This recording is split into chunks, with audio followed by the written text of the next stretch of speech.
Give everyone the spice. I saw someone in the chat asking, Coy, would you like to share any thoughts on Dune Part 2? Just generally? Yeah, just generally. We've been sneaking in some Dune talk throughout the week. So I think Dune Part 2 is what I've always wanted to feel about Star Wars. That's not to denigrate Star Wars. I've just never connected to Star Wars beyond moviedom. Like, I enjoyed the spectacle of Star Wars. I've never connected to it like a religion or like something that I'd follow the lore of deeper. It didn't connect me that way. I'm immediately considering reading all 6 Dune. It is a transformative books.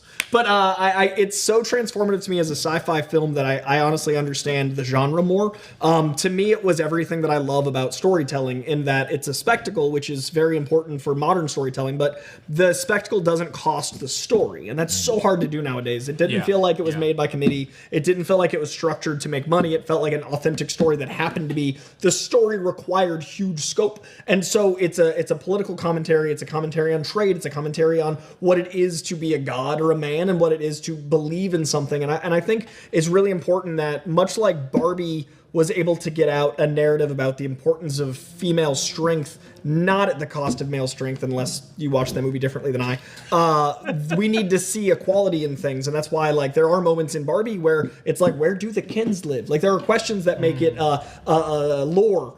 I think this is that for religion. It makes me want to talk to people that are religious and go like, hey, so that prophet guy, it's not working out great. Like, believing in something to such a level that it causes harm, believing in things that are so dangerous for others, and believing something so strongly that you're willing to hurt other real people. Like, we live in a world where religion becomes violent often. And I think that making a movie that is a science fiction, there's fiction that drives us morally, and there's science fiction that can drive us morally. And I've always loved comic books because they're a Trojan horse of morality. You get a lot of beautiful messaging in a story that you don't ever believe is true. What scares me about religion is a lot of people believe it to be true, and that moral compass is someone else telling you what to do. And I think Dune adjusts the narrative of the viewer to go like, hey, maybe look at your stuff.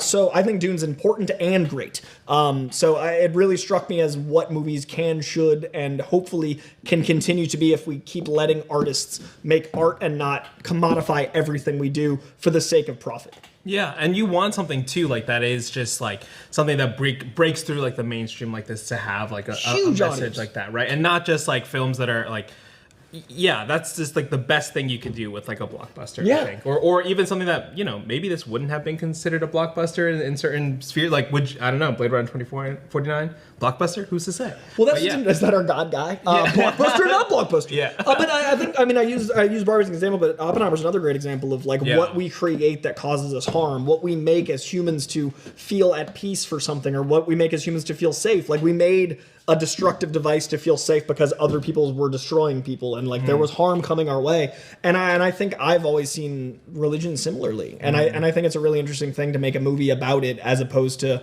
I don't know if we talk about sex, religion, politics in most circles because it's a faux pas. Like, a lot of people don't talk about money with their peers because, like, oh, you're not supposed to. But it's like, yeah, but that's the only way we can all eat and survive. And I think religion should be discussed in a more open place because, much like politics, it does shape a lot of people's lives. And if you're dedicating your belief system to something that someone else is telling you to believe, you should be able to look out at it, not just be in it already. And I think that Dune goes like, hey, look at what you believe and look how dangerous it can be. And even if it's just a subconscious shift, I hope that since this movie's going to make so much money, if 20 people a showing go like, that weird shit I believe, is that healthy? Like, I think it's important. So I think it's a spectacle, but it's also an impactful, important film like Oppenheimer and Barbie before it. Yeah, 100%. I like the big fat Baron Harkonnen. Also, the fucking acting, like the acting, like to get a new like Austin Butler performance as strong as Elvis, to get more Josh Brolin being the coolest uncle ever. Like, there's just such goodness. I just like big fat Baron Harkonnen. It's fair. Just floating, doing the work. The first time we see him, and he's like, "You got to fix the problem." And I want to go in that oil and vinegar bath so bad. He's getting dunked in like the best Italian seasoning ever. Like, when you go to the place and like he's the bread. He's meeting the emperor, and he's just like in his bathrobe. Like, I love it, dude. He's the bread. He's the bread. Like, whenever I go to Thai place, I'm like, ooh, balsamic. He's just in it. Fat little breadstick. I just want to be a fat little breadstick for a day. Adorable. Speaking of fat little breadsticks.